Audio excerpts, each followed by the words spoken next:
Hello दोस्तों। कहानी शुरू होती है एक औरत डायना से जिसे अक्सर चीज़ें भूलने की आदत थी।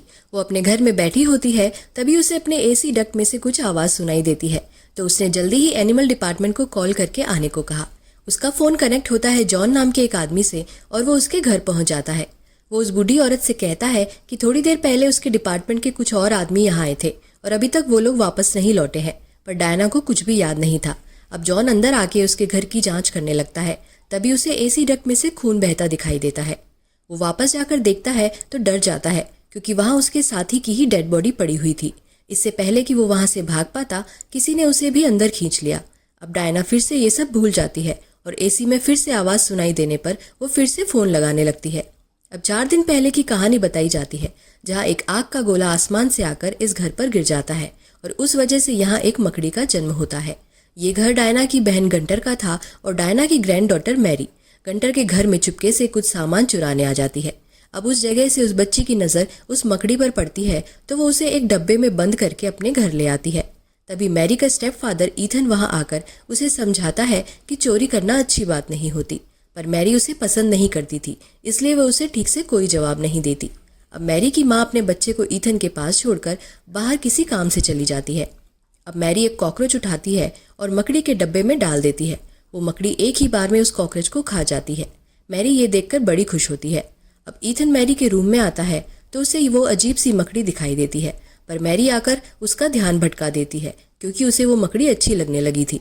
अब रात को मैरी के सो जाने के बाद वो मकड़ी वहाँ से निकलकर गंटर के रूम में पहुँच जाती है। अगली सुबह होने पर अचानक से उन्हें गंटर के चीखने की आवाज़ सुनाई देती है। सब लोग उसके पास पहुंचते हैं तो वो देखते हैं कि किसी ने गंटर के पैरट को मार डाला था। उन्हें लगा कि ये किसी चूहे का काम होगा, पर बाद में उन्होंने जॉन को बुलाया, जिसने कहा कि ये किसी चूहे का काम नहीं हो सकता। अब वो एसी डक्ट में जानवर मारने की दवा डाल देता है, जिससे जो भी जानवर वहाँ हो वो मर जाए। अब मैरी अपने रूम में आती है तो वो मकड़ी उस डब्बे में ही वापस आकर बैठ चुकी थी। मैरी अपने फ़ोन में एक बिल्ली की वीडियो देख रही थी। तभी वो देखती है कि वो मकड़ी भी बिल्कुल वैसी ही आवाज़ निकाल रही थी। अब उसने बहुत सारे कॉकरोचेस उस डब्बे में डाल दिए। तभी एक कपूर की गोली वहां आकर गिरती है, जिससे वो मकड़ी डरने लगती है। अब जॉन फिर से आकर वहां दवाई छिड़कने लगता है, पर मैरी उस मकड़ी को बचाना चाहती थी, इसलिए वो जॉन की दवाई छिड़कने से मना कर देती है। अब अगले दिन मैरी अपने दोस्त एरिक के पास पहुंचती है और वो उस मकड़ी को दिखाती है। एरिक को अलग अलग जानवरों पर एक्सपेरिमेंट करना अच्छा लगता था। मैरी उसे आकर बताती है कि ये मकड़ी आवाज़ों की नकल कर सकती है। एरिक ये सुनकर काफ़ी एक्साइटेड हो जाता है। वो मैरी से बोलता है कि वो उस मकड़ी को बड़ा करने के लिए अपने घर में एक टैंक बनवाएगा, इसलिए मैरी उस मकड़ी को वहीं छोड़कर आ जाती है। अगले दिन ईथन की पड़ोसी का डॉग उनके घर में आ जाता है, तो ईथन उसे वापस उसके घर छोड़ने जाता है, जहाँ उसको उस डॉग की ऑनर की डेड बॉडी मिलती है, जिसे उस मकड़ी ने मार दिया था। इसलिए अब ईथन पुलिस को फ़ोन करके वहाँ बुलाता है। अब इस इंसिडेंट से सब लोग काफ़ी डर गए थे। पुलिस के जाने के बाद एरिक ने ईथन को अपने घर पर बुलाकर कहा कि इस मकड़ी को यहाँ रखना काफ़ी खतरनाक है। इतनी बड़ी मकड़ी को देखकर ईथन घबरा जाता है। उसने एरिक से कहा कि इसे एनिमल डिपार्टमेंट के हवाले कर दो। ये बात जब मैरी को पता चलती है तो वो ईथन पर गुस्सा होने लगती है, क्योंकि उसको वो मकड़ी काफ़ी अच्छी लगने लगी थी। फिर वो ईथन पर भी चिल्लाने लगती है कि तुम मेरे पापा नहीं हो तो बनने की कोशिश भी मत करो। वो कहती है कि काश वो अपने असली पापा के पास जा पाती। तो ईथन उसे बता देता है कि उसके असली पापा उससे मिलना ही नहीं चाहते। ये सुनकर मैरी ज़ोर ज़ोर से रोने लगती है, तो मैरी की माँ ईथन से लड़ने लगती है कि उसने मैरी को सच क्यों बताया।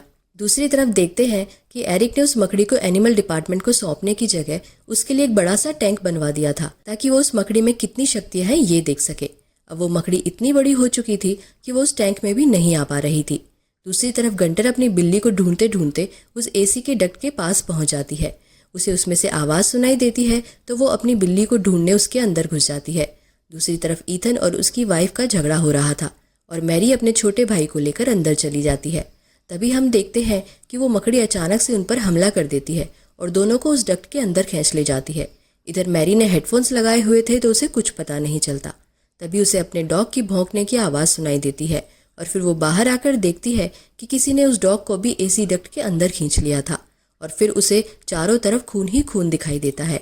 अब वो काफ़ी ज़्यादा डर गई थी और समझ गई थी कि ये सब काम उस मकड़ी का है। वो इससे पहले कुछ कर पाती, वो मकड़ी आकर उसके भाई को भी उठा ले जाती है। अब मैरी ज़ोर ज़ोर से रोने लगती है।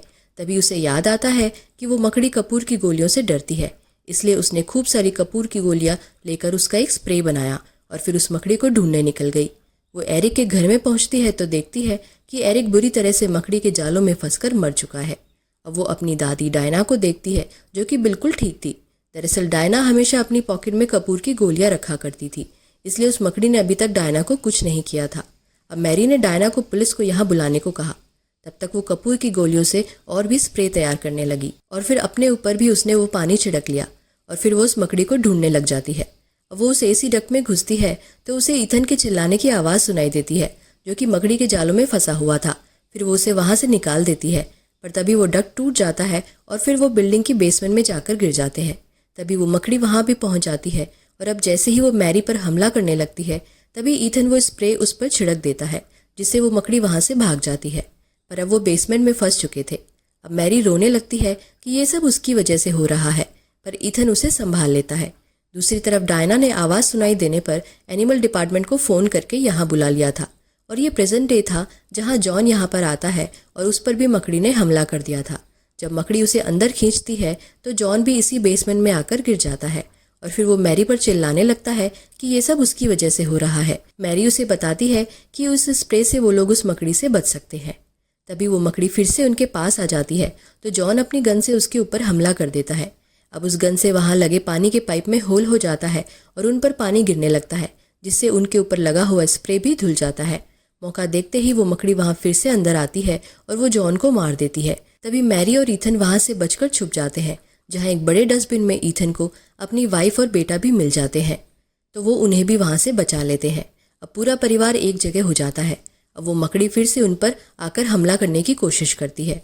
तभी ईथन उसे कचरे को दबाने वाली मशीन से उस मकड़ी को मारने की सोचता है। वो ऐसा करने की कोशिश करता है पर मकड़ी को कोई असर नहीं होता, तो ईथन फिर से एक कोशिश करता है जिससे उसे बिजली का एक झटका भी लग जाता है। तभी मैरी उसका बटन दबा देती है, जिससे वो मशीन अपने पूरे वजन के साथ उस मकड़ी को मसलने लगती है और वो मकड़ी वहीं पर मर जाती है। अब मैरी जाकर ईथन को गले लगा लेती है और उससे कहती है कि वो उनसे बहुत प्यार करती है। तभी दूसरी तरफ उस मकड़ी के ढेर सारे अंडे दिखाए जाते हैं जिनमें उस मकड़ी के बच्चे सांसें ले रहे थे और इसी के साथ मूवी खत्म हो जाती है। दोस्तों, अगर आपको मूवी का एक्सप्लेनेशन अच्छा लगा हो तो वीडियो को लाइक और चैनल को सब्सक्राइब करना मत भूलिएगा।